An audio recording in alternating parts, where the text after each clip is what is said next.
Good afternoon, everyone. Welcome to SRS IAS and Law Academy. Myself Advocate निशिंदर. और हमने जैसे कि ADA की टेस्ट सीरीज़ स्टार्ट की हुई हैं, तो इसी सीरीज़ में टेस्ट 6 जो है वो हमने कंडक्ट करवाया. और टेस्ट 6 में हमने सिर्फ इंडियन एविडेंस एक्ट के क्वेश्चन जो हैं उनको इंक्लूड किया है.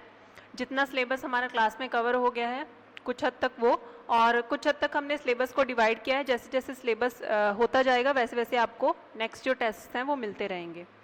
तो ये जो टेस्ट है ये काफ़ी हद तक एक इजी टेस्ट है. इजी टेस्ट इसलिए क्योंकि जो पिछला टेस्ट था वो difficult to moderate to difficult level का था, और बहुत सारे बच्चों ने कॉन्फिडेंस लूज़ कर दिया होगा कि ये इतना डिफ़िकल्ट टेस्ट आ रहा है.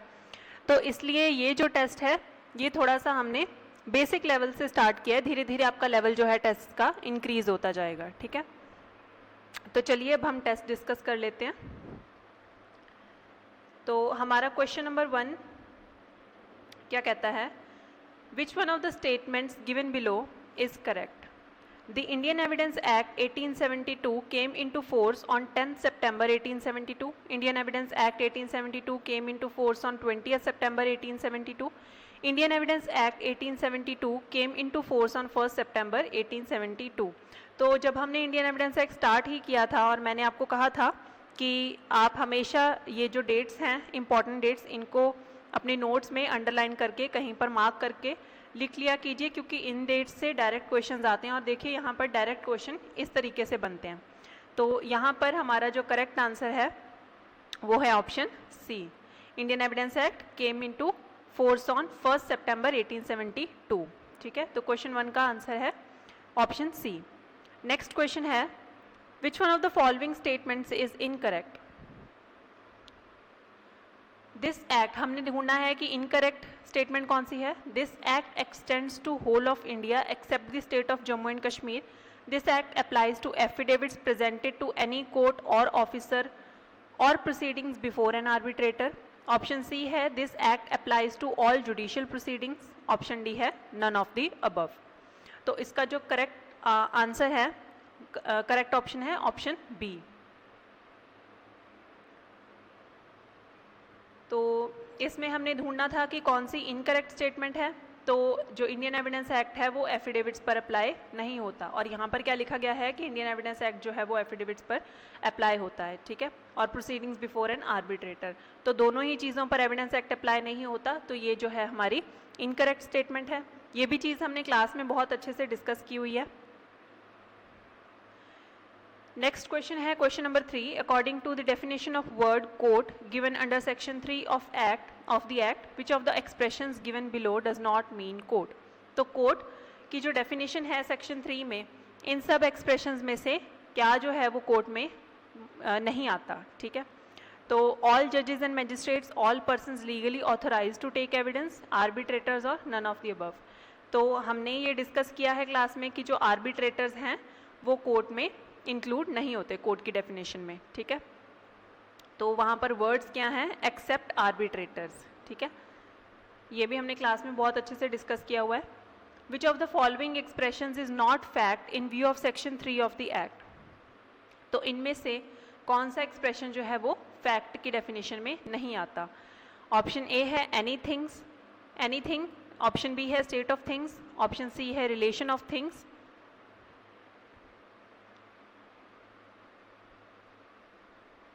ऑप्शन डी है capable of being perceived by sense, और ऑप्शन ई है नन ऑफ द अबव.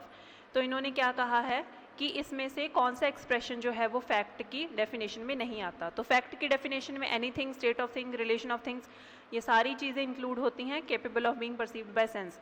तो इसका ऑप्शन राइट ऑप्शन क्या हो जाएगा, ऑप्शन ई, क्योंकि ये सब कुछ ही फैक्ट की डेफिनेशन में आता है. तो फोर्थ का करेक्ट ऑप्शन है ऑप्शन ई. नेक्स्ट क्वेश्चन देख लेते हैं.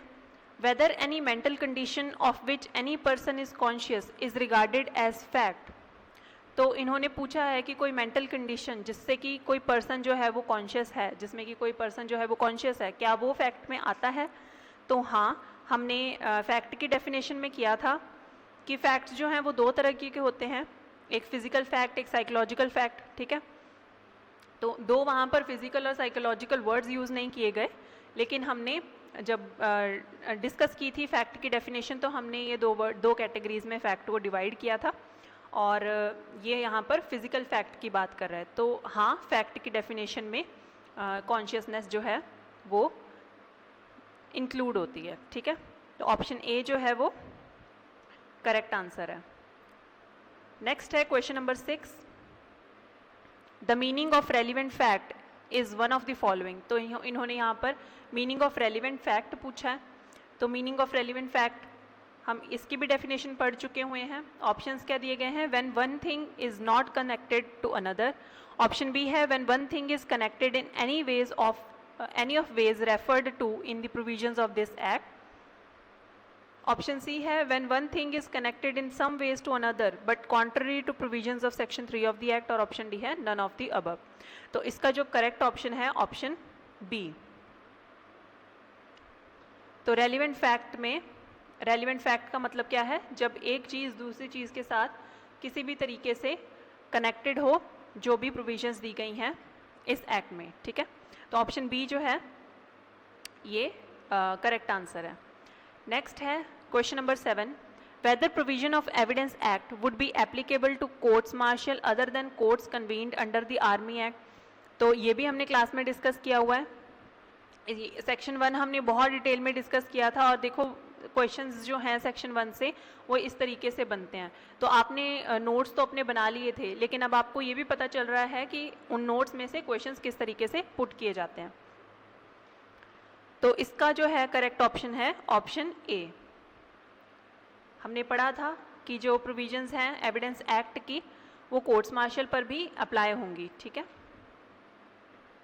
और हमने इसके साथ साथ सेक्शंस भी डिस्कस किए थे कि कौन से एक्ट में कौन सी जो प्रोविजंस हैं वो दी गई हैं। नेक्स्ट क्वेश्चन उसी पर बेस्ड है, whether it is incorrect to say that provisions of evidence act are also applicable to naval discipline act, Indian navy act and air force act. तो ये हमने बहुत डिटेल में डिस्कस किया था इन एक्ट्स के बारे में भी, और इनकी कौन सी प्रोविजंस में ये डिस्कस किया गया है कि इन पर एविडेंस एक्ट जो है वो अप्लाई करेगा। तो यहाँ पर इसका करेक्ट ऑप्शन क्या है, नो, ये इनकरेक्ट नहीं है, ये एक करेक्ट स्टेटमेंट है, ठीक है। Whether it is incorrect to say that, अब ये जो वर्ड्स होते हैं ना इनकरेक्ट, या जहाँ पर येस और नो टिक करना होता है, ये वाले जो वर्ड्स हैं इनको आप ध्यान में रखकर आंसर किया कीजिए। कई बार क्वेश्चन बहुत सिंपल होता है, लेकिन हम ये जो छोटी छोटी बारीकियाँ हैं ये भूल जाते हैं, और वहाँ से हमारी सिली मिस्टेक्स होती हैं, ठीक है। तो पेपर भले ही ईजी है, लेकिन ये जो वर्ड्स हैं ये आपको ट्रिक करने के लिए दिए गए होते हैं, तो इन वर्ड्स को ध्यान से पढ़कर फिर क्वेश्चन का आंसर करना होता है, ठीक है। जल्दबाजी बिल्कुल नहीं करनी। तो इसका आंसर है ऑप्शन बी, नो। नेक्स्ट है question number 9, which one of given expressions does not mean facts in issue. तो फैक्ट्स इन इशू क्या इंक्लूड नहीं करते, ठीक है। ऑप्शन ए है any facts from which either by itself or in connection with other facts. Option B है existence, non-existence, nature or extent of any right, liability or disability asserted or denied in any suit or proceeding necessarily follows, और option C है none of above, ठीक है। तो इसका जो correct option है option C है।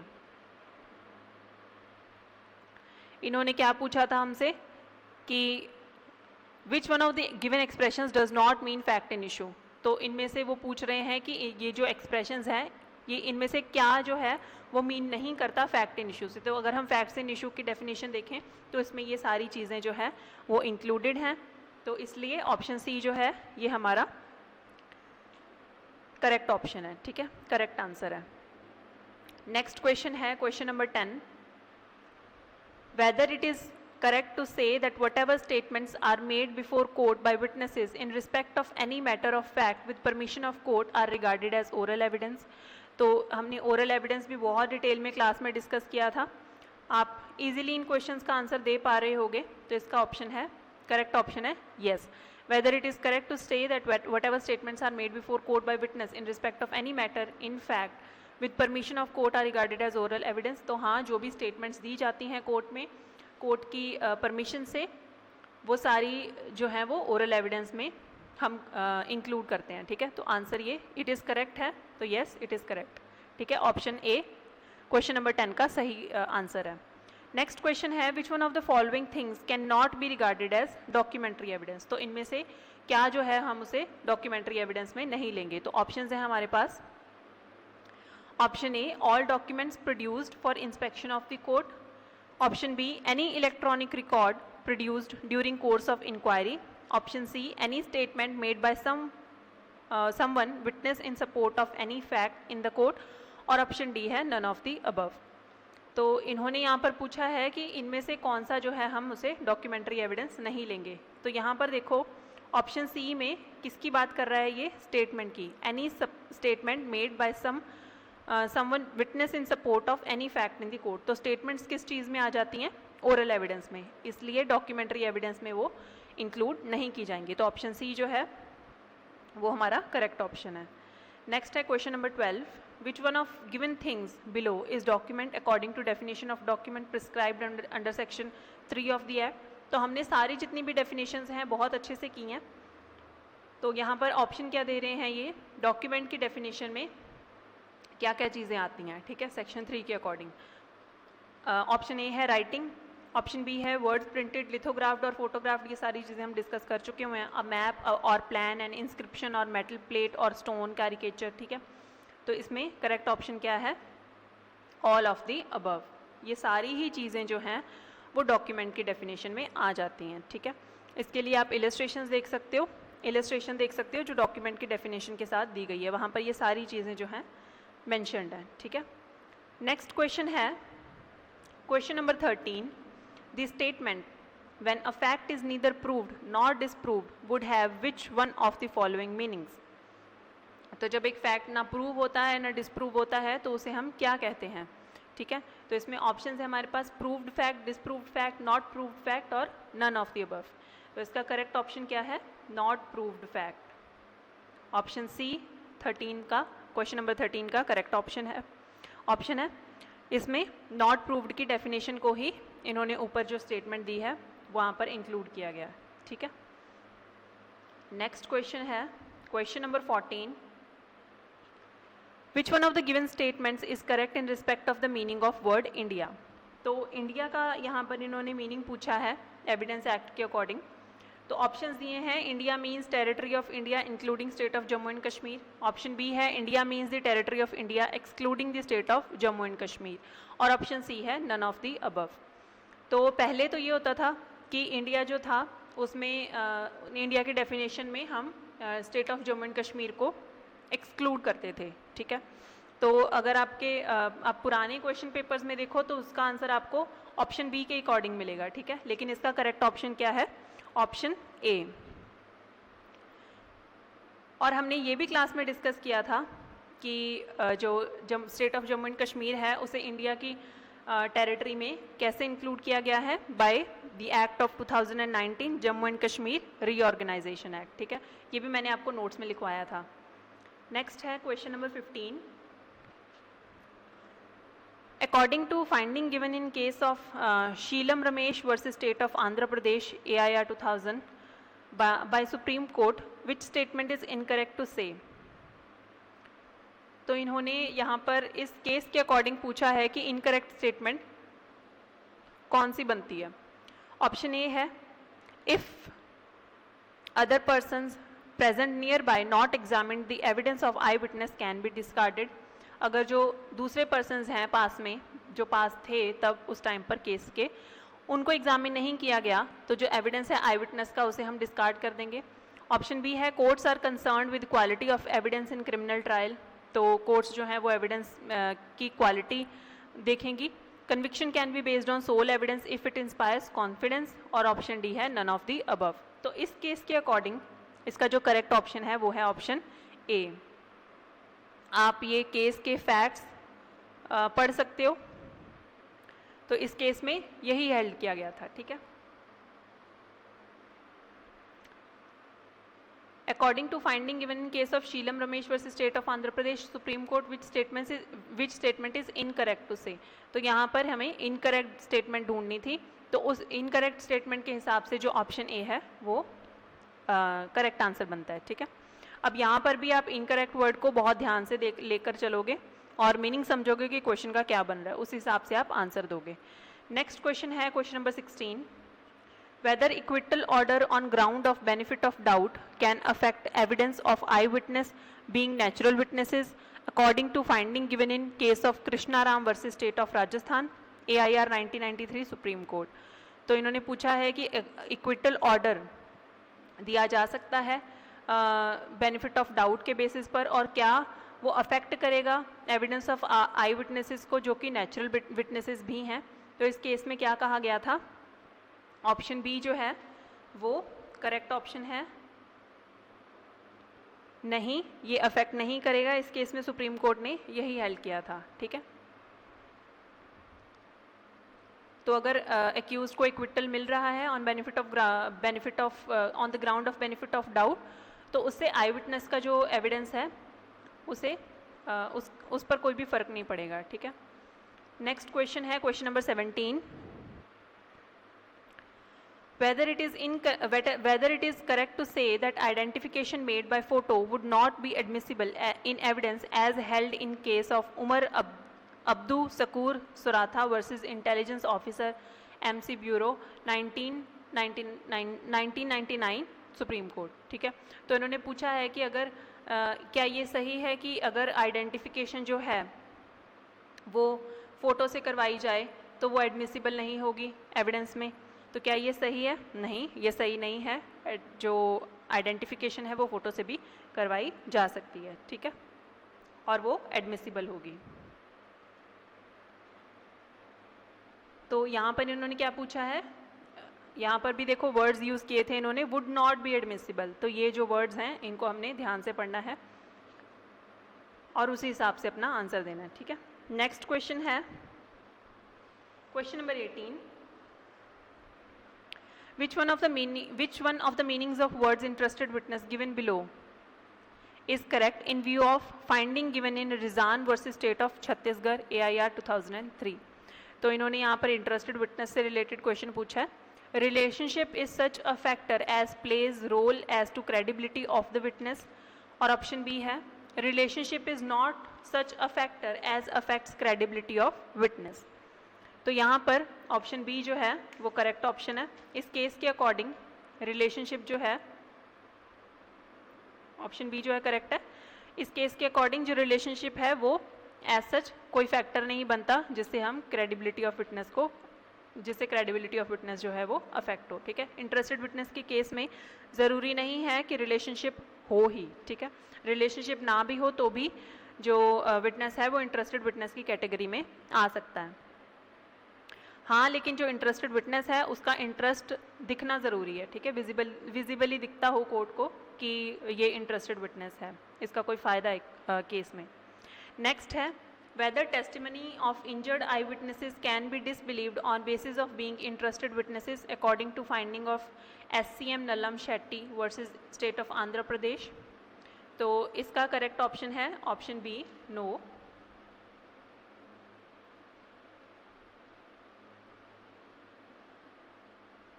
ऑप्शन बी जो है ये इसका करेक्ट ऑप्शन है।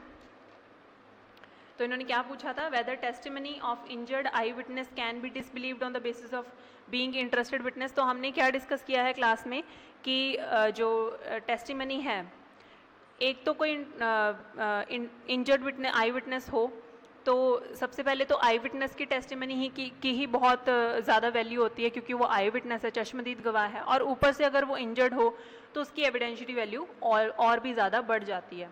तो यहाँ पर इन्होंने क्या वर्ड्स यूज़ किए हैं, can be disbelieved on the basis of being interested witness. तो हम सिर्फ इस बेसिस पर कि वो इंटरेस्टेड विटनेस है और हम ये चीज़ नज़रअंदाज नहीं कर सकते कि वो इंजर्ड आई विटनेस है, ठीक है, क्योंकि इंजर्ड आई विटनेस की एविडेंशियरी वैल्यू बहुत ज़्यादा होती है। तो इसका आंसर है option B, no. Next question है question number 20, whether it is incorrect to say that Supreme Court in Om Prakash versus State of Punjab AIR 1993 witnesses being close relatives of deceased who were living opposite to house of deceased regarded them as credible natural witnesses। तो क्या जो witness थे deceased के neighbours, वो क्या वो natural witness थे? तो इसका आंसर है option B, no. Next question है question number 21, whether it is incorrect to say that Supreme Court in Om Prakash versus State of Punjab AIR 1993 witnesses being close relatives of deceased who were living opposite to house of deceased regarded them as credible natural witnesses। तो क्या जो witness थे उनको हमने credible natural witnesses माना है। क्या ये स्टेटमेंट करेक्ट है? ठीक है, तो सॉरी 20th का करेक्ट ऑप्शन है ऑप्शन ए। यस, हाँ वो क्रेडिबल विटनेसेस हैं, तो ऑप्शन ए जो है वो करेक्ट ऑप्शन है। ठीक है, और हमने ये केस क्लास में भी डिस्कस किया हुआ है, तो आपको उन नोट से भी आंसर मिल गया होगा। नेक्स्ट क्वेश्चन है question number 21। Whether according to finding given in case of Nadodi Jayaraman versus state of Tamil Nadu, it is correct to say that where evidence of some witnesses was found not safe for conviction, whole of their testimony should be rejected। हमने ये भी class में discuss किया है कि अगर कोई तो इन्होंने यहाँ पर क्या बात की है, where evidence of some witnesses was found not safe for conviction, whether whole of their testimony should be rejected. तो नहीं, उनकी सारी की सारी टेस्टिमनी जो है वो हम रिजेक्ट नहीं करेंगे। हमने क्लास में ये चीज़ डिस्कस की थी कि जितना पार्ट हमारे काम का होगा, जितनी उसकी टेस्टिमनी हमारे एविडेंस में काम आएगी, हमारे केस को आगे बढ़ा रही होगी, हम उतना पार्ट जो है वो यूज़ कर लेंगे। ठीक है, पूरा का पूरा एविडेंस जो है वो हम डिस्कार्ड नहीं करेंगे। तो ऑप्शन बी जो है वो क्वेश्चन नंबर 21 का करेक्ट ऑप्शन है। नेक्स्ट है question number 22। Whether prosecution case may be proved merely by testimony of a single credible witness was held in case of Bahula Bhushan versus state of Tamil Nadu। तो इसका correct option है option A, yes. हमने ये cases class में discuss किए हुए हैं, और हमने ये भी डिस्कस किया था कि जो अगर प्रोसिक्यूशन है वो एक सिंगल क्रेडिबल विटनेस ले आती है तो वो भी इनफ होगा केस को प्रूव करने के लिए। ठीक है, बस वो एक क्रेडिबल विटनेस होना चाहिए। तो इस केस में भी यही बोला गया है। सो ऑप्शन ए जो है वो क्वेश्चन नंबर 22 का करेक्ट ऑप्शन है। नेक्स्ट क्वेश्चन देख लेते हैं। विच one of the following sections deals with words may presume and words shell presume along with words conclusive proof. तो हम सबको इतना तो याद है ही कि सेक्शन 4 जो है वो डील करता है मे प्रिज्यूम, शैल प्रिज्यूम और कंक्लूसिव प्रूफ के साथ। ठीक है, तो ऑप्शन डी जो है वो करेक्ट आंसर है। नेक्स्ट है question number 24। According to provision of section 4 which one of the statements given below is not correct. तो इन्होंने यहाँ पर इनकरेक्ट स्टेटमेंट पूछी है। ठीक है, नॉट करेक्ट को आप अंडरलाइन कर सकते हो अपने क्वेश्चन पेपर में। तो इन्होंने ऑप्शन क्या दिया है, option A may presume means when ever it is provided by this act that court may presume of a fact, court may presume a fact, it may either regard such fact as proved unless and until it is not disproved or may call for proof of it। Option B है whenever it is directed by this act that court shall presume a fact, it shall regard such fact as proved unless and until it is disproved। तो इसमें से इन्होंने पूछा है कि correct statement कौन सी है। ठीक है, अब सेक्शन अगर हम 4 देखें तो इसमें सेक्शन 4 में मे प्रिज्यूम और शैल प्रिज्यूम का प्रोविज़न अगर हम देखें तो ये दोनों ही प्रोविजंस उसमें दी गई हैं। तो ऑप्शन सी जो है ये करेक्ट ऑप्शन है, क्योंकि ऊपर की इन्होंने यहाँ पर हमसे इनकरेक्ट स्टेटमेंट मांगी थी, तो दोनों ऊपर की ए और बी करेक्ट स्टेटमेंट्स हैं। ठीक है, तो ऑप्शन सी जो है ये हमारा आंसर बन जाता है। नेक्स्ट है question number 25। According to provisions of section 5 which one of given statements is false as to relevant fact. Option A है relevant fact in one is one about which evidence may be given in any suit or proceeding of the existence or non-existence of every fact in issue। Relevant fact is such a fact about which evidence may be read in evidence of any suit or proceeding, any such fact about which no evidence may be read in evidence of any suit or proceeding, और D है none of the above। तो यहाँ पर हमारा जो correct option है option C. इन्होंने हमसे क्वेश्चन में क्या पूछा है, according to provisions of section 5 which one of the given statement is false as to relevant fact. तो हमने फॉल्स स्टेटमेंट ढूंढनी थी। अब यहाँ पर ऑप्शन सी में इन्होंने क्या दिया है, any other such fact about which no evidence may be read in evidence of any suit or proceeding. तो हमने अगर सेक्शन 5 की आप प्रोविजंस देखो तो वहाँ पर हमने वर्ड्स पढ़े थे एंड ऑफ नो अदर्स। तो ये एंड ऑफ नो अदर्स इसी चीज़ को डिपिक्ट कर रहा है, तो ऑप्शन सी जो है ये हमारा करेक्ट ऑप्शन है, ठीक है। नेक्स्ट है question number 26, which one of this sections given below deals with relevancy of fact forming part of same transaction. तो इन्होंने यहाँ पर पूछा है कि रेलिवेंसी ऑफ फैक्ट के साथ कौन सा, relevancy of fact forming part of same transaction, कौन सा सेक्शन जो है वो डील करता है। हमारा सेक्शन 6 जो है वो डील करता है, जिसे हम रेस जेस्टे के नाम से भी जानते हैं, ठीक है। तो ऑप्शन डी जो है ये करेक्ट ऑप्शन है। नेक्स्ट क्वेश्चन है question number 27, whether it is correct to say that such facts, though not in issue, are so connected with the fact in issue as to form part of same transaction are relevant whether they occurred at the same time and place or at different times and places। तो ये as it is section 6 में statement दी गई है, तो इसका correct option है option 27 का correct option है option A, yes. Whether it is correct to say that, अब इन्होंने यहाँ पर करेक्ट पूछा था कि क्या ये सही है, तो हाँ ये सही है। अगर इन्होंने इनकरेक्ट पूछा होता तो ऑप्शन बी जो है वो करेक्ट आंसर हो जाता, ठीक है। इसीलिए क्वेश्चन को ध्यान से पढ़ना बहुत इंपॉर्टेंट है। Which one of the facts given below is relevant, अब इनमें से कौन से फैक्ट्स जो हैं वो रेलिवेंट हैं। Facts which are occasion, cause or effect, immediate or otherwise, or relevant facts or facts in issue, facts which constitute state of things under which they happened, facts which offered an opportunity for their occurrence or transaction, और option E है all of the above। तो question number 28 का correct option बन जाता है all of the above, ठीक है, क्योंकि सेक्शन 7 में ये सारी चीज़ें ही दी गई हैं एज रेलिवेंट, ठीक है। नेक्स्ट क्वेश्चन है, which one of the following sections relates to motive, preparation and previous or subsequent conduct. तो इन्होंने डायरेक्ट क्वेश्चन ही पूछा है हमारे बेरेक्ट से, तो इसका करेक्ट ऑप्शन क्या है ऑप्शन 8। ऑप्शन 8 जो है वो डील करता है motive, preparation, previous or subsequent conduct से, ठीक है। नेक्स्ट क्वेश्चन है question number 30, is it incorrect to say that any fact which shows or constitutes a motive or preparation or any fact in issue would be relevant fact। तो क्या इन्होंने यहाँ पर word क्या यूज़ किया है, incorrect, ठीक है। Is it incorrect to say that any fact which shows or constitutes a motive or preparation for any fact in issue would be relevant fact। क्या ये incorrect है, तो नहीं, ये incorrect नहीं है। ऑप्शन बी जो है इसका करेक्ट आंसर है, नहीं ये इनकरेक्ट नहीं है। सेक्शन 8 आप इसके लिए पढ़ सकते हो, उसमें ये वर्ड्स जो हैं वो आपको यूज़ किए हुए मिल जाएंगे, ठीक है। तो ऑप्शन बी जो है वो क्वेश्चन नंबर 30 का करेक्ट ऑप्शन है। नेक्स्ट है question number 31, if conduct of any person is relevant whether any statement made to him or if conduct of any person is relevant whether any statement made to him or in his presence and hearing which affects such conduct would be relevant। तो क्या conduct of person जो है वो relevant होगी।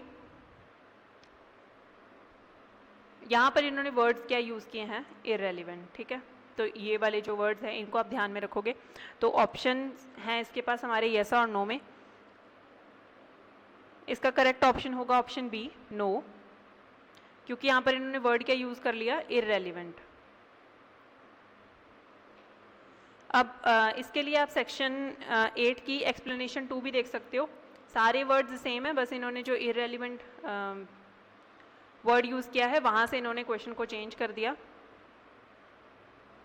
तो उस हिसाब से हमारा ऑप्शन जो है वो बी बन गया, नो। नेक्स्ट है question number 32, whether establishment of motive would be sine qua non for proving prosecution case where ocular evidence is very clear and convincing and role of accused person in the crime stands clearly established according to held in case of Yunis alias Karya versus state of Madhya Pradesh, ठीक है। तो इसमें हमें yes और no में answer देना। इसका correct option है ऑप्शन बी, नो। इन्होंने हमसे क्या पूछा है, whether establishment of motive would be sine qua non for proving prosecution case where ocular evidence is very clear and convincing and role of accused person in the same in the crime stands clearly established. तो यहाँ पर जहाँ ocular evidence से convince हो जाए वहाँ पर हम मोटिव ढूंढने नहीं जाएंगे, ठीक है। तो इन्होंने यहाँ पर मोटिव की बात की है, क्या मोटिव होना ज़रूरी है चाहे हमारे पास ऑक्यूलर एविडेंस हो भी? तो नहीं, ऐसा ज़रूरी नहीं है, मोटिव की हमें ज़रूरत नहीं है, हमें ऑक्यूलर एविडेंस से ही साफ साफ पता चल रहा है कि अक्यूज्ड का क्या रोल था, ठीक है। इस केस में यही एल्ड हुआ था, तो इसका करेक्ट ऑप्शन है ऑप्शन बी। नेक्स्ट है question number 33, which one of the following sections deal with facts necessary to explain or introduce relevant facts? तो इसका ऑप्शन है करेक्ट ऑप्शन डी, सेक्शन 9 जो है वो इस चीज से डील करता है। नेक्स्ट है question number 34, whether such fact would be relevant for purpose of section 9 which show relation of parties by whom any such fact was transacted। तो सेक्शन 9 के हिसाब से इसमें भी हमारा जो करेक्ट ऑप्शन है, करेक्ट ऑप्शन बन जाता है हमारा ऑप्शन ए, यस, ठीक है।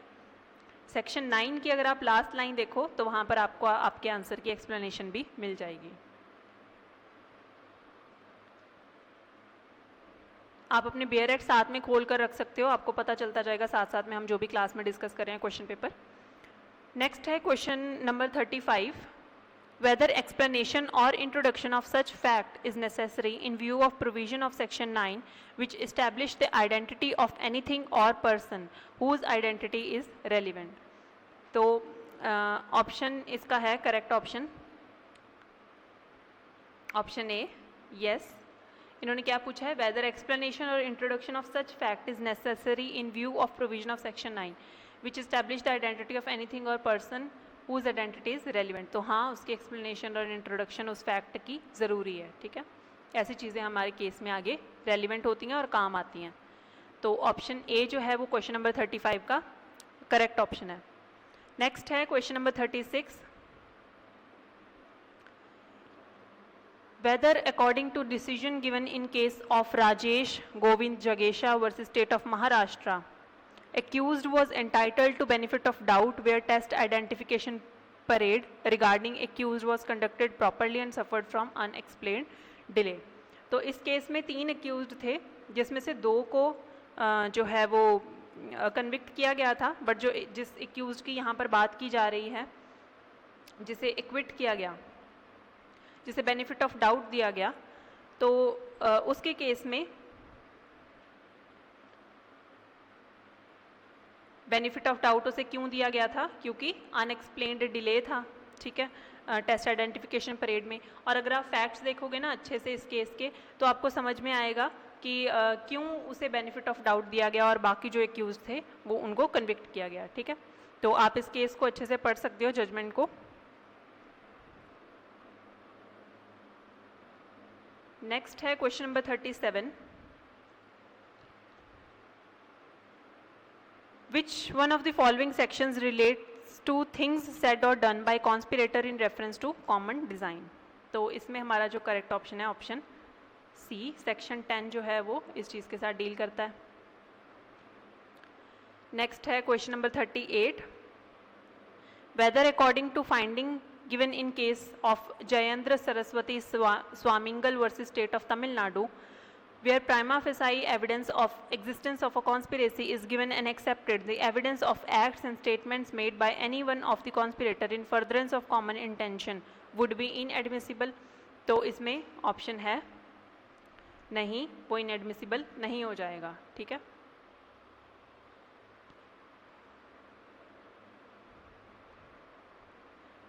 वो सारी चीज़ें भी एडमिसिबल होंगी। तो यहाँ पर वर्ड्स का हमने ध्यान रखना है, यहाँ पर इन्होंने वर्ड्स क्या यूज़ किए हैं, इनएडमिसिबल, तो नहीं, वो इनएडमिसिबल नहीं हो जाएगा। इसलिए ऑप्शन बी जो है वो क्वेश्चन नंबर 38 का करेक्ट ऑप्शन है। नेक्स्ट है question number 39, which one of the sections given below deals with when facts not otherwise relevant become relevant. तो ये कौन सा सेक्शन डील करता है, सेक्शन 11, ठीक है। ऑप्शन ए जो है वो करेक्ट ऑप्शन है क्वेश्चन नंबर 39 का। नेक्स्ट है question number 40, Which one of the statements given below is incorrect as to fact not otherwise relevant? तो इसमें हमें ऑप्शंस दिए गए हैं.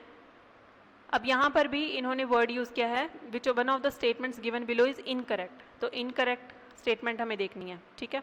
If they are inconsistent with any fact in issue or relevant fact, if by themselves or in connection with other facts they make the existence or non-existence of any fact in issue or relevant fact highly probable or improbable, if they are consistent with any fact in issue or relevant fact, और D है none of the above. तो question number 40 का correct option है option सी. यहाँ पर इन्होंने पूछा था इनकरेक्ट कौन सी है, तो इनकरेक्ट स्टेटमेंट ये है if they are consistent with any fact in issue or relevant fact. ठीक है. नेक्स्ट है question number 41. Which one of the following sections deals with in suit for damages, fact standing to enable court to determine amount are relevant. तो section जो है वो 12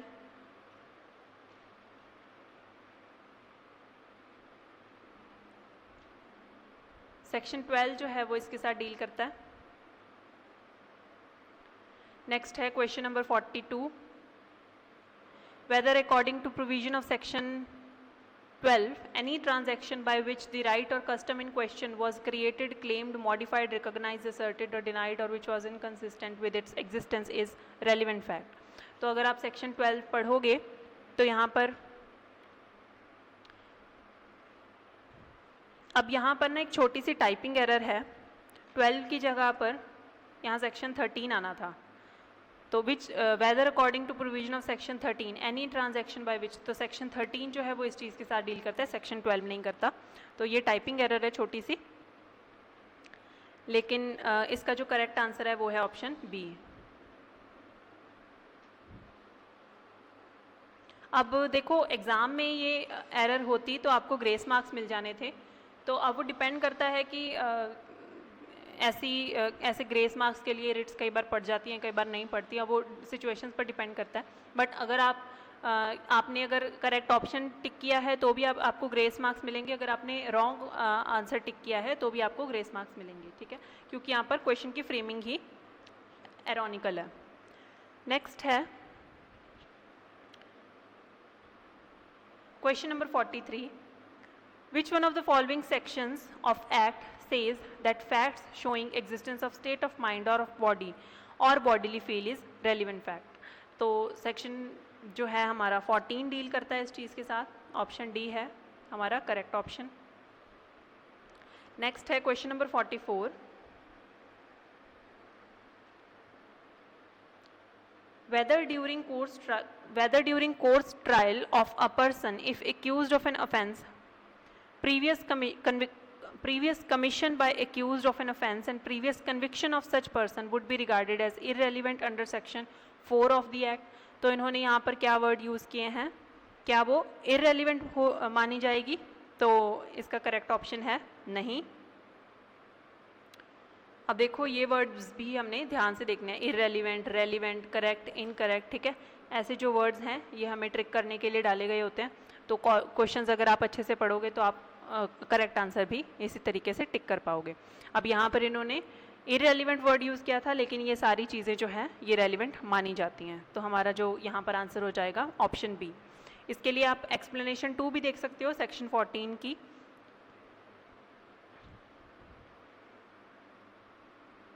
अब यहाँ पर भी देखो इन्होंने सेक्शन 4 लिखा है क्वेश्चन पेपर में, लेकिन ये जो ऊपर की स्टेटमेंट है ये किसके साथ डील करती है? सेक्शन 14 के साथ. ठीक है, तो यहाँ पर भी आपको क्वेश्चन में टाइपिंग एरर होने की वजह से ग्रेस मार्क्स मिल जाते हैं. वैसे इसका करेक्ट ऑप्शन जो है वो ऑप्शन बी है. नेक्स्ट क्वेश्चन है question number 45. Under which one of sections facts bearing on question whether act was accidental or intentional are regarded as relevant? तो इनमें से कौन से सेक्शंस में ये दिया गया है? सेक्शन नंबर 15 में. ऑप्शन ए जो है वो हमारा करेक्ट ऑप्शन है. ठीक है, नेक्स्ट है question number 46. Whether it is correct, अब यहाँ पर इन्होंने करेक्ट पूछा है, whether it is correct to say that when there is a question whether a particular act was done the existence of any course of business according to which it naturally would have done is irrelevant. अब यहाँ पर इन्होंने words क्या use किए हैं, correct और इररेलिवेंट, ठीक है। इस हिसाब से हमारा जो करेक्ट ऑप्शन है वो है ऑप्शन बी। अब यहाँ पर इन्होंने वर्ड्स क्या यूज़ कर लिए, इररेलिवेंट। इसके लिए आप सेक्शन 16 पढ़ सकते हो, वहाँ पर आपको पता चल जाएगा, अच्छे से समझ में आ जाएगा ये क्वेश्चन भी। और इस तरीके से घुमा के क्वेश्चंस डाले जाते हैं। आप डायरेक्ट बेयर एक्ट में तो पढ़ लेते हो, लेकिन जब यहाँ पर ऐसे घुमा के पूछ लेते हैं तब आप फिर थोड़ा सा कंफ्यूज हो जाते हो। तो ये क्वेश्चंस आपके लिए यही प्रैक्टिस करवाने के लिए हैं कि आप इन जो वर्ड्स हैं करेक्ट, इनकरेक्ट, रेलिवेंट, इररेलिवेंट, ये सारी चीज़ें ध्यान से पढ़ के फिर आंसर दो, ठीक है। तो नेक्स्ट क्वेश्चन है हमारा question number 47, in which of following sections admission is defined. तो एडमिशन की डेफिनेशन हमें कहाँ मिलती है, सेक्शन नंबर 17 में। ऑप्शन डी हमारा करेक्ट ऑप्शन है। नेक्स्ट है question number 48, whether according to finding given in case of Vishwanath Prasad versus Dwarka Prasad AIR 1974 an admitted fact while previous statement was used to contradict witness would be substantive evidence। तो नहीं, ये substantive evidence नहीं होगा। 48 का correct answer है option B, ठीक है।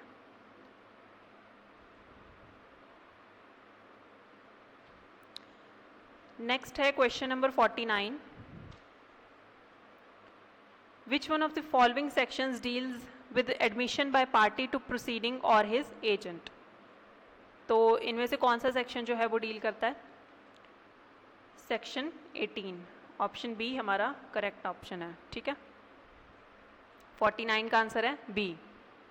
Next question है question number 50, whether it is correct to say that statement made by persons whose position or liability must be proved as against party to suit according to provisions of section 19। तो section 19 के according इसका correct answer है yes, ठीक है, it is correct to say. अब यहाँ पर incorrect word use किया गया होता तो ऑप्शन हमारा बी हो जाता, नो। बट यहाँ पर वर्ड क्या यूज़ किया, करेक्ट, और इन्होंने सारी स्टेटमेंट जो है वो सही दी है, तो आंसर है यस, ठीक है। 50 का आंसर है ए। नेक्स्ट है, which one of the sections given below governs statements made by persons to whom a party to the suit has expressly referred for information in reference to a matter in dispute are admissions। तो यहाँ पर admissions की बात की गई है, section 20 जो है वहाँ पर इसकी प्रोविजंस दी गई हैं, ठीक है। नेक्स्ट है ऑप्शन डी जो है 51 का करेक्ट ऑप्शन है। नेक्स्ट क्वेश्चन है question number 52, whether according to section 21 an admission may be proved by or on behalf of the person when it is of such a nature that if person making it were dead it would be relevant as between third persons under section 32। तो इसका correct option है option ए। 52 के लिए आप section 21 का subsection 1 देख सकते हो, वहाँ पर आपको इसकी प्रोविजंस मिल जाएंगी। नेक्स्ट क्वेश्चन है question number 53, whether according to provision of section 21 of the act an admission may be proved by or on behalf of the person making it if it is relevant otherwise than as an admission. तो 53 का correct option है option A. इसके लिए भी आप section 21 का ही subsection 3 देख सकते हो, ठीक है। तो whether according to provision of section 21 of the act an admission may be proved by or in behalf of the person making it if it is relevant otherwise than as an admission. तो हाँ, admission जो है वो prove की जा सकती है, ठीक है। नेक्स्ट है question number 54, according to section 22 which one of the given statement is correct to be said. तो इसमें हमें देखना है कि 22 सेक्शन 22 के अकॉर्डिंग कौन सी स्टेटमेंट जो है वो करेक्ट है। Oral admissions as to the contents of a document are relevant, तो और oral admissions as to contents of documents are not relevant. Admissions as to the contents of document are not relevant unless and until the party proposing to prove them shows that he is entitled to give secondary evidence of contents of such document under rules hereinafter contained। तो option C जो है ये correct option है, और section 22 की आप provisions देख सकते हो, वहाँ पर आपको इसका आंसर मिल जाएगा। एज इट इज़ ही स्टेटमेंट सारी दी गई हैं, बेयर एक्ट में आपको ईजिली इसके आंसर्स मिल जाएंगे। नेक्स्ट है question number 55, whether it is incorrect to say that according to provisions of section 22A oral admission as to contents of electronic records are not relevant unless the genuineness of electronic record produced is in question।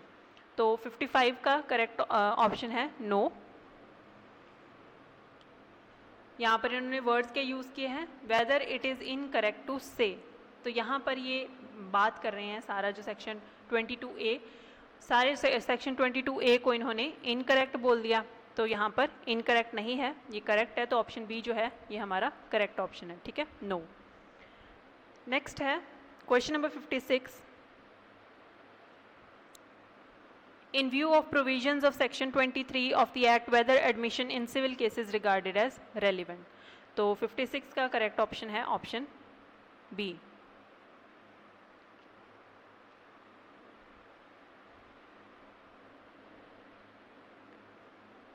Next है, इसके लिए आप section 23 पढ़ सकते हो।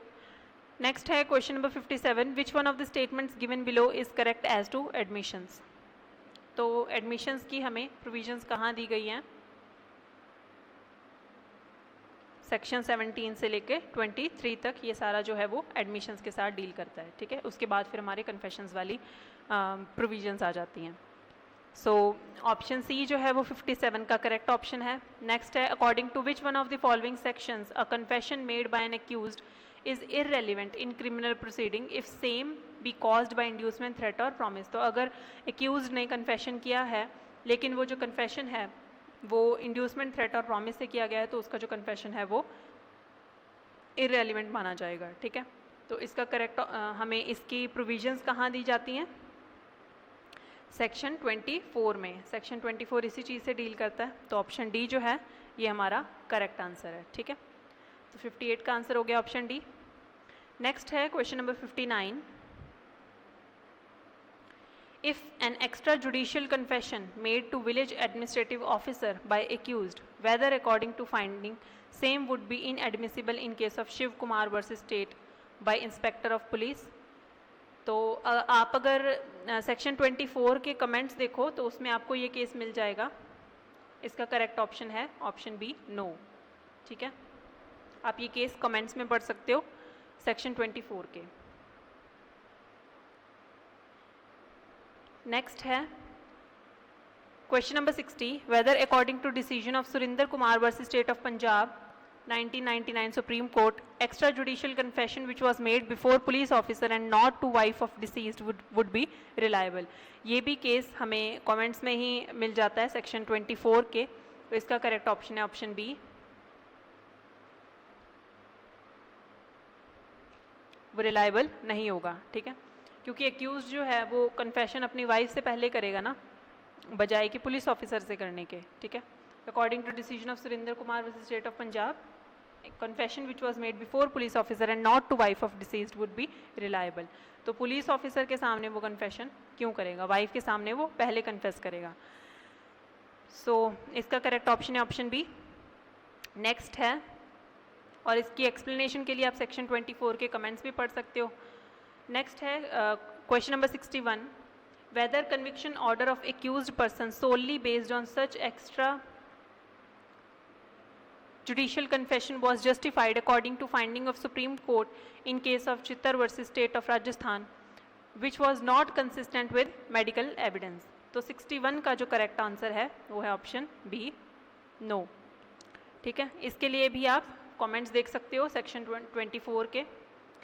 Next है question number 62, whether it is correct to say that a statement in order to amount to a confession must either admit in terms of offence or at any rate substantially all facts which constitute the offence as held in case of Veera Ibrahim versus state of Maharashtra। ये भी case आप देख सकते हो section number 24 के ही comments में। इसका answer वैसे उस हिसाब से है ऑप्शन ए यस, ठीक है। ये सारे जो केसेस हैं ये सेक्शन 24 से लिए गए हैं, ठीक है। उनके कमेंट्स में आपको ये सेक्शन इजीली आपको ये केसेस मिल जाएंगे इजीली। नेक्स्ट है question number 63, Which one of the following sections says no confession made to a police officer shall be proved as against a person of any offense? तो इसका correct option है, कौन से section में हमें ये provisions मिलती हैं? सेक्शन नंबर 25 में। ऑप्शन सी जो है 63 का करेक्ट ऑप्शन है।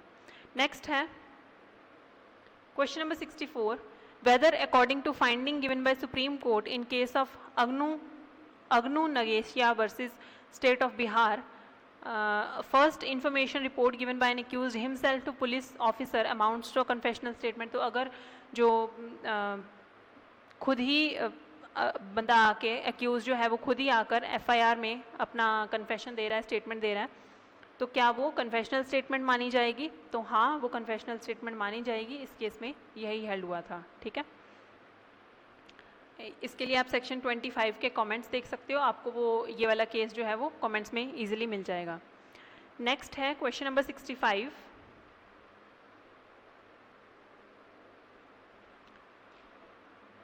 which one of the sections deals with confession by accused while in custody of police not to be proved against him? तो इसका करेक्ट ऑप्शन है option B, section 26।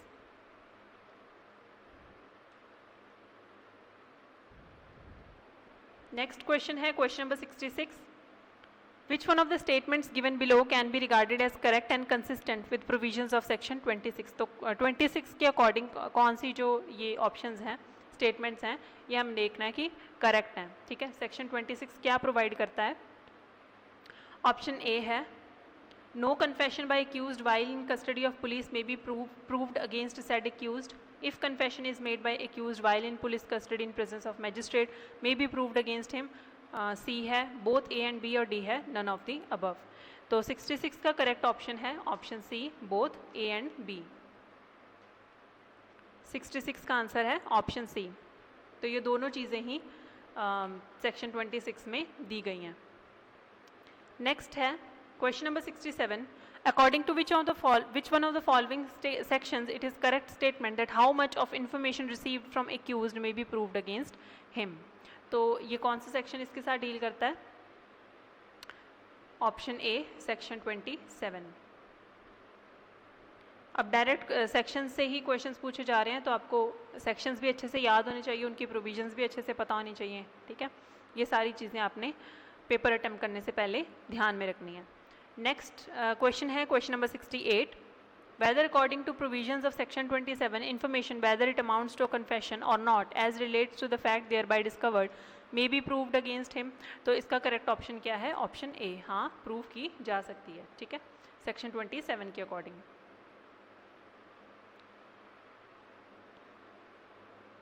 Next question है, whether after removal of impression caused by inducement, threat or promise confession made by accused would be relevant or not according to provisions of section 28।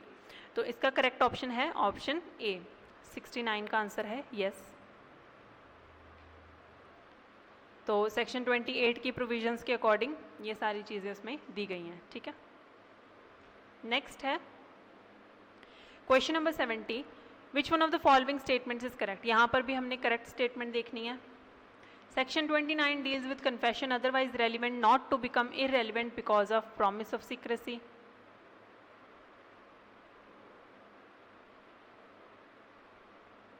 Section 30 deals with consideration of proved confession affecting person making it and other jointly under trial for same offense। same bare provisions दी गई हैं यहाँ पर, और C है both of above और D है none of above। तो हमने देखना है कि कौन सी सही है। तो दोनों ही स्टेटमेंट्स जो हैं वो सही हैं। ऑप्शन सी जो है ये करेक्ट ऑप्शन है क्वेश्चन नंबर 70 का। Question number 71, which one of the following sections deals with consideration of proved confession affecting person making it or others jointly under trial for same offence? तो इनमें से कौन सा सेक्शन जो है वो डील करता है इन प्रोविजंस के साथ? सेक्शन नंबर 30 जो है वो डील करता है यही प्रोविजंस के साथ। तो ऑप्शन डी जो है वो 71 का करेक्ट ऑप्शन है। नेक्स्ट है question number 72, whether it is incorrect to say, अब यहाँ पर वर्ड्स क्या यूज़ किए हैं? इनकरेक्ट। क्या ये गलत होगा कहना? that any confession which is otherwise relevant would be irrelevant because it was made under a promise of secrecy or in consequence of a deception practiced on the accused person for the purpose of obtaining it. तो क्या ये गलत होगा कहना? इसका है correct option है option B, नहीं ये गलत नहीं होगा कहना, ठीक है, क्योंकि सेक्शन 29 जो है वो इसी चीज़ से डील करता है, तो आप सेक्शन 29 पढ़ सकते हो इसके लिए।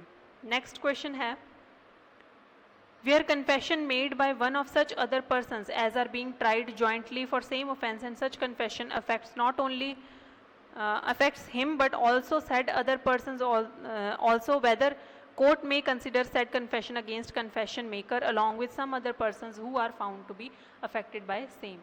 तो क्या एक कन्फेशन जहाँ पर एक पर्सन ने कन्फेशन किया है, whether confession made by one of such persons are being tried jointly, तो जहाँ पर jointly ट्रायल चल रहा है, तो अगर एक बंदे ने कन्फेस कर लिया है, such confession affects not only him but also said other persons. Court may consider said confession against confession maker along with some other persons who are found to be affected by the same। तो क्या ये जो ऊपर सारी lines दी गई हैं क्या ये सही है या नहीं है? तो हाँ, ये सारी जो हैं सही है। इसका करेक्ट ऑप्शन है ऑप्शन ए, यस। सेक्शन 30 इसके लिए आप पढ़ सकते हो, सेक्शन 30 में आपको क्लियरली ये वाली प्रोविजंस मिल जाएंगी। तो 73 का करेक्ट ऑप्शन है ऑप्शन ए।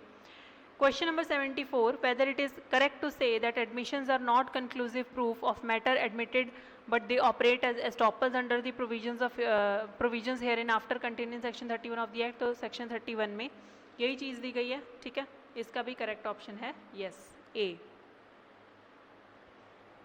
नेक्स्ट क्वेश्चन है, which one of the following sections deals with cases in which statement of relevant fact by person who is dead or not or cannot be found etc is relevant।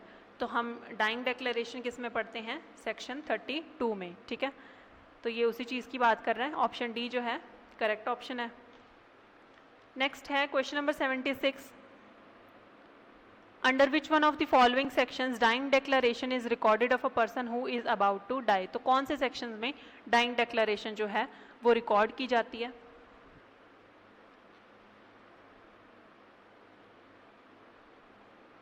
Section number 26 में, sorry section number 32 में dying declaration से section 32 deal करता है, ठीक है। Next है, the statement made under section 32 of the act by any person would be admissible when such person is dead, cannot be found, has incapable of giving evidence, whose attendance cannot be procured without an amount of delay or expense, which under circumstances of the case appears to the court unreasonable। और option E है in all of the above. तो इसका correct option है option ई। सारी ही चीज़ें जो हैं वो डाइंग डिक्लेरेशन के साथ डील करती हैं, ठीक है। अगर पर्सन डेड है, मिल नहीं रहा, इनकेपेबल है एविडेंस देने के, या जिनकी अटेंडेंस जो है वो प्रोक्योर नहीं करवाई जा सकती ये इन ग्राउंड्स पर, तो ये सारी ही डाइंग डिक्लेरेशन में कवर होंगी, ठीक है। तो 77 का करेक्ट ऑप्शन है ऑप्शन ई। नेक्स्ट क्वेश्चन है, in which of the following circumstances dying declaration would be admissible. तो कौन से सर्कमस्टांसेस में डाइंग डिक्लेरेशन जो है वो एडमिसिबल मानी जाएगी? तो इसका करेक्ट ऑप्शन है जब वो मैजिस्ट्रेट की प्रेजेंस में रिकॉर्ड करवाई जाए, ठीक है। 78 का करेक्ट ऑप्शन है option C. 79, a dying declaration recorded under section 32 of the act is regarded as admissible. Dying declaration का जो सेक्शन है ये बहुत इंपॉर्टेंट है और इससे बहुत रिपीटेड क्वेश्चंस पूछे जाते हैं और पेट क्वेश्चन होता है एग्जाम में, ये आता ही आता है। तो और डाइंग डिक्लेरेशन पे हमने ये डिफरेंट टाइप ऑफ क्वेश्चंस आपको दिखा दिए हैं कि इस तरीके से क्वेश्चंस जो हैं वो बनते हैं। ये तो बहुत डायरेक्ट क्वेश्चंस हैं, कई बार ऐसे इनडायरेक्ट क्वेश्चंस भी बनते हैं, तो प्रैक्टिस के लिए आप ऐसे देख सकते हो कि इस तरीके से क्वेश्चंस जो हैं वो फ्रेम करके आपको आ सकते हैं एग्जाम में, ठीक है। अच्छा, question number 79, a dying declaration recorded under section 32 of the act is recorded as admissible merely in civil cases, merely in criminal cases, in both civil cases and criminal cases, और D है none of the above। तो 79 का जो correct option है वो है option सी। दोनों ही civil और क्रिमिनल केसेस दोनों में ही डाइंग डिक्लेरेशन जो है वो रिकॉर्ड की जा सकती है, ठीक है। नेक्स्ट है question number 80. Any statement recorded of any person would be regarded as relevant who died just after making said statement if same discloses cause of death, discloses the circumstances which resulted in his death, or in above both circumstances. तो इसका correct option है option सी.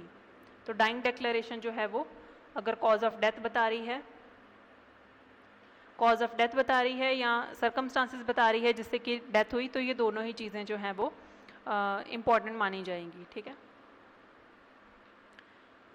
So question number 80 का सही option है option सी. Next question पर आ जाते हैं. Whether accused would be entitled to benefit of doubt where infirmities are found in dying declaration as to state of deceased at the time of making oral dying declaration according to decision in Ram Sai versus state of Madhya Pradesh. तो section question number 81 का correct option है option A yes.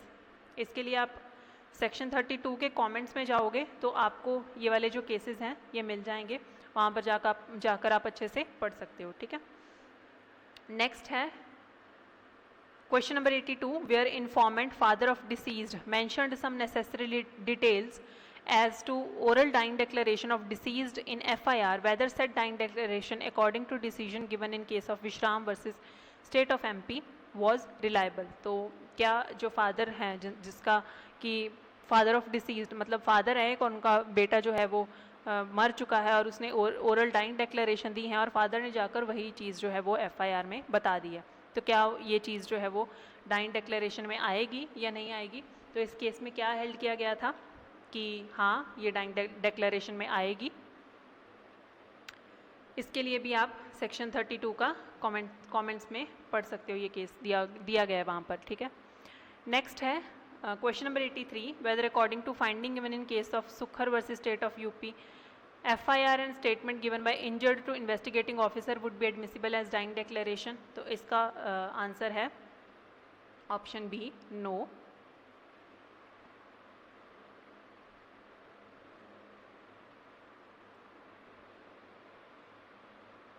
अब यहाँ पर देखो इन्होंने word क्या use किया, FIR and statement given by injured to the investigating officer would be admissible as dying declaration. तो dying declaration के लिए डेथ कॉज होना बहुत ज़रूरी है. ठीक है. ये बहुत इंपॉर्टेंट इंग्रेडिएंट है. तो सिर्फ अगर इंजरी हुई हो तो वो डाइंग डेक्लेरेशन में इंक्लूड नहीं होगा. ठीक है. इसके लिए भी आप केस पढ़ सकते हो सेक्शन 32 में ही कमेंट्स में. नेक्स्ट क्वेश्चन है whether such dying declaration made by deceased can not be recorded because it was not voluntary and answers were not given by her. The husband was found answering the question as held in case of Suchand Pal versus funny पल. ठीक है. इसमें correct option है हमारा 84 का option A. तो जहाँ पर सारे आंसर्स ही हस्बैंड दे रहा है, वाइफ नहीं दे रही, तो वहाँ पर हम उसे रेलिवेंट नहीं मान सकते. ठीक है. इस केस के लिए भी आप सेक्शन 32 के कमेंट्स देख सकते हो. ये सारे कमेंट से ही लिए गए सेक्शंस हैं, इसीलिए आपको कहा जाता है कि बेयर एक्ट बहुत अच्छे से पढ़ो, कहीं से भी आपको क्वेश्चंस जो है वो पूछ लिए जाते हैं. Whether there is no need of any corroboration when court has arrived at the conclusion that dying declaration was truthful version as to circumstances of death and assailant of victim as held in case of Kushal Rao versus state of Bombay. तो इसका correct option क्या है option A yes.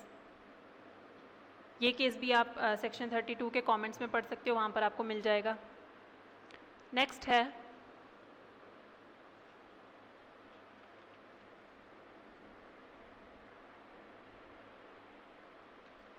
whether conviction can be based on the dying declaration where more than one dying declarations were recorded and there were inconsistency among them according to finding given in case of Kamla versus state of Punjab.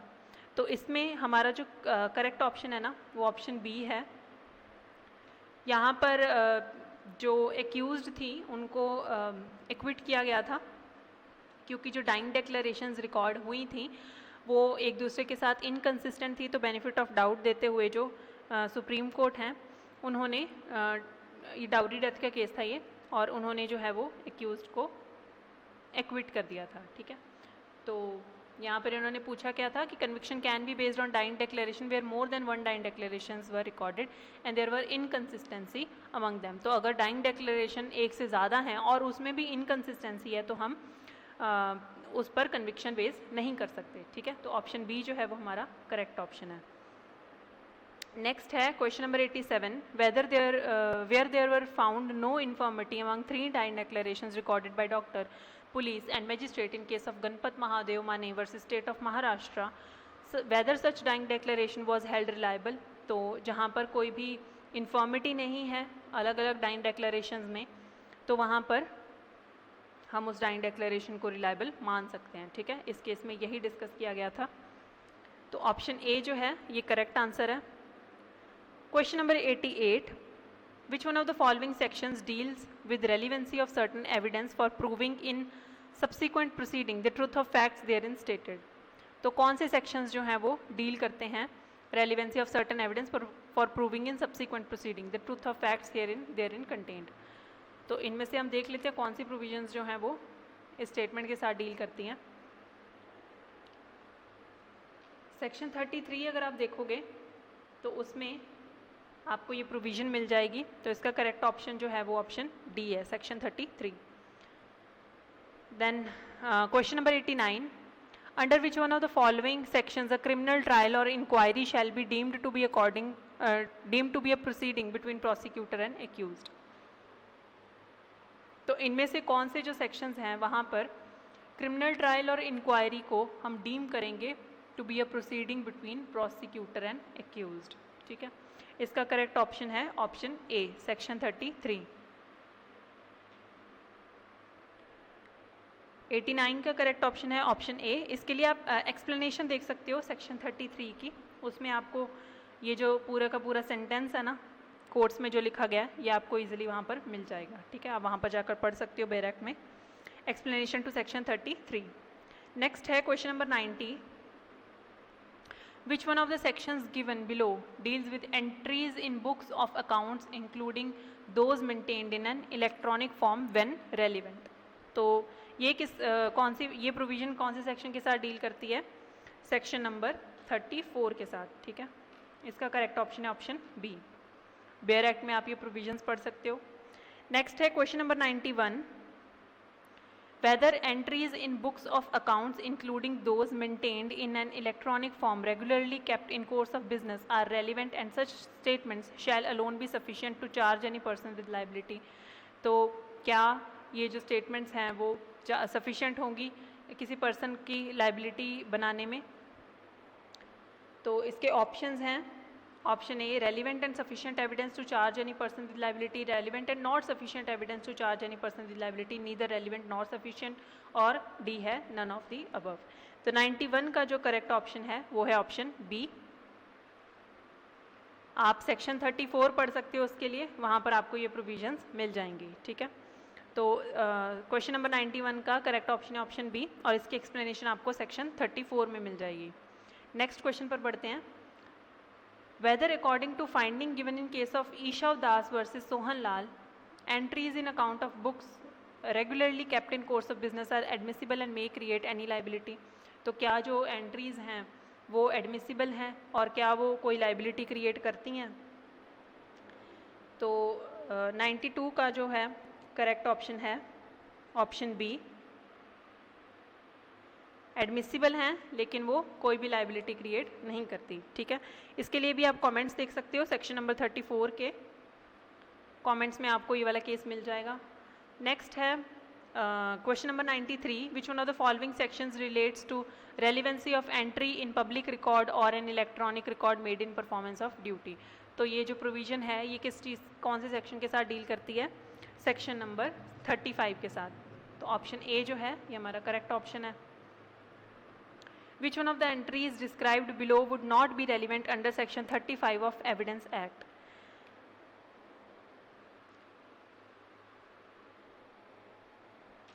Any entry in any public or other official book registered or record or an electronic record stating a fact in issue or relevant fact। I think ये question जो है ना ये question सही frame नहीं हुआ, तो ये क्वेश्चन आप कैंसल्ड रख दो।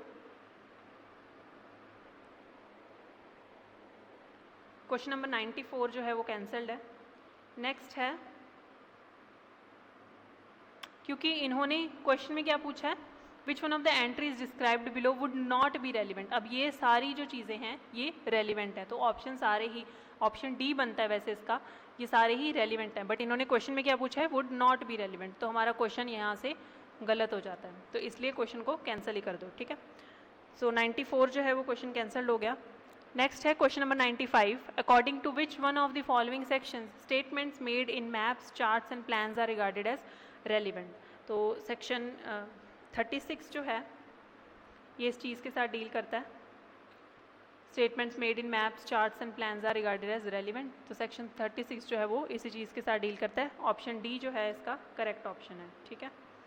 नेक्स्ट है question number 96, whether according to provision of section 37 it is incorrect to say, अब यहाँ पर इन्होंने क्या वर्ड्स यूज़ किए हैं, incorrect, to say that statement as to fact of public nature contained in certain acts or notification is relevant, तो नहीं, ये incorrect नहीं है, ऑप्शन बी जो है इसका करेक्ट ऑप्शन है, 96 का आंसर है बी, नो।